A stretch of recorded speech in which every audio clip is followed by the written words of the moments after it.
वालेकुम। आप देख रहे हैं के न्यूज़ एचडी। मैं हूं किरण इरशाद। खबर शामिल करते हैं साहिवाल से। साहिवाल मोड़वाला चौक में दौरान ड्यूटी लेडी हेल्थ वर्कर से बदतमीजी। मजीद इस हवाले से रिपोर्ट कर रहे हैं हमारे हेल्थ रिपोर्टर महबूब आलम।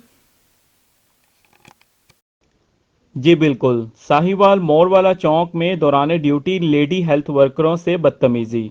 लेडी हेल्थ वर्करों का कहना है कि लोग ताउन नहीं करते, कहीं बलोचिस्तान वाला हाल ना हो जाए। हम डेंगू की आगाही के लिए अवाम के पास डोर टू डोर जाते हैं, लेकिन अवाम ताउन नहीं करते। इदारे ने हमें कोई सिक्योरिटी फराम नहीं की। हमारी जान और इज्जत को खतरा है। इदारा हमें सिक्योरिटी फराम करे। जी।